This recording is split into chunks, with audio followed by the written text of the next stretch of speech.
मैं नौटियाल साहब जल्दी से आपसे एक यहाँ पर छोटी सी जानकारी जो हमारे दर्शकों के लिए काफी अहम होगी। सर, ये कार्बन डेटिंग या जो डेटिंग मेथड है या जो जीपीआर टेक्नोलॉजी है, ये कितनी सटीक होगी और इससे सर्वे में क्या क्या निकल सकता है? सर देखिए, इसमें तीन चीजों की बात की गई है।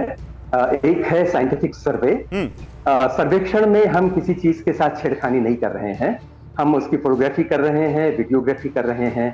जो फीचर्स या जो मोटिफ वहां पर अगर हैं उनके बारे में हम जान रहे हैं, उनका डिस्क्रिप्शन लिख रहे हैं। तो केवल सर्वे से तो किसी तरह की कोई हानि होने की कोई आशंका नहीं है। दूसरी बात आई जीपीआर। जीपीआर में भी हम कुछ नहीं कर रहे हैं सिवाय इसके कि हम उस इंस्ट्रूमेंट को वहां पर के थोड़े से फ्लैट एरिया पे चलाकर उससे इलेक्ट्रोमैग्नेटिक रेडिएशन को हम भेज रहे हैं। तो नीचे अगर कोई स्ट्रक्चर है तो उससे टकराकर वापस लौटेगा। और बिल्कुल जिस तरह से रेडार काम करता है, ये उपकरण भी अगर कोई वहां पर नीचे स्ट्रक्चर है उसके बारे में हमें बताएगा। इससे भी कोई क्षति होने की आशंका नहीं है। तीसरी बात आई radio carbon dating. Radio carbon dating हम रिमोट तरीके से नहीं कर सकते। रेडियो कार्बन डेटिंग करने के लिए हमें थोड़ा सा मटेरियल चाहिए होता है। अब वो मटेरियल क्या हो सकता है, इसके बारे में थोड़ा सा प्रयास किए जाने की जरूरत है, क्योंकि लकड़ी की रेडियो कार्बन डेटिंग हो सकती है, चारकोल की रेडियो कार्बन डेटिंग हो सकती है, अगर मिट्टी में रेडियो कार्बन उपस्थित है तो उसकी डेटिंग हो सकती है। तो ये डिस्ट्रक्टिव मेथड है। लेकिन अगर कोई बहुत बड़ी संरचना है, उसमें से आधा ग्राम, अब तो एक्सीलरेटर मास स्पेक्ट्रोमेट्री की टेक्निक उपलब्ध है, उससे अगर कुछ 100 मिलीग्राम मटेरियल भी निकाल दिया जाएगा, उससे रेडियो कार्बन डेटिंग संभव है और उससे ऐसी कोई क्षति होने की संभावना नहीं है। ठीक है। एक और चीज जो की जा सकती है वो ये है कि अब वो रिमोट तरीके अवेलेबल हैं, जिससे वहां पर उपस्थित जो हमारे तत्व हैं उनके बारे में पता लगा जा सकता है। और अगर ऐसा हो कि किसी एक विशेष समय में जो प्लास्टरिंग के लिए या गारे या मिट्टी के इसके रूप में जिन चीजों का हम प्रयोग करते थे, यदि उनमें उपस्थित तत्व अलग अलग समय पर अलग रहते रहे हैं, तो रिमोट तरीकों से संभव है पता लगाना कौन से तत्व हैं। तो ये भी एक एडिशनल पैरामीटर हो सकता है। ठीक है सर, थोड़ा सा हमें रडार टेक्नोलॉजी थोड़ा विस्तार से बता दीजिए, हमारे दर्शकों को और जरा आसान शब्दों में बता दीजिए। ग्राउंड जीपीआर का पूरा रूप है ग्राउंड पेनिट्रेटिंग रडार, यानी इससे जो विद्युत चुंबकीय तरंगे भेजी जाती हैं वो जमीन को पेनिट्रेट करके, जमीन को चीर के वो दूर तक जा सकती हैं। कितनी दूर तक जाएंगी ये उनकी ऊर्जा पर निर्भर करेगा, और जिस ऊर्जा की होंगी उतनी गहराई तक जाएंगी।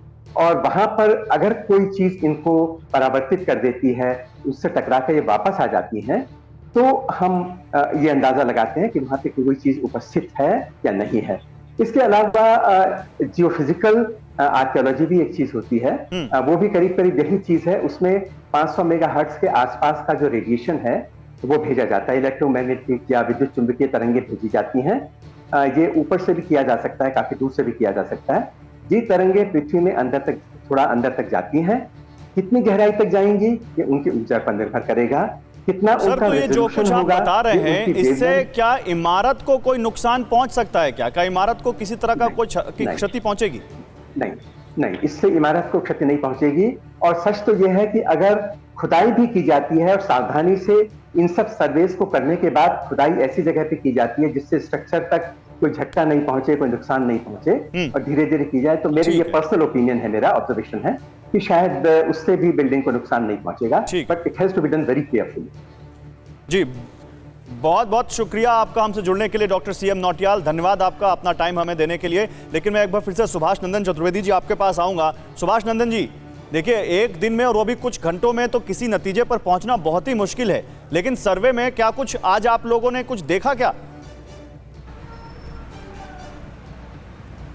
देखिए, जो सर्वे पिछले वर्ष भी जो हुआ था 2022 में 6, 7 और 14, 15, 16 मई को, वो साधारण सर्वे कमीशन बाहरी दीवालों को हम लोगों ने देखा था, परिसर को आज भी हम लोगों ने देखा है।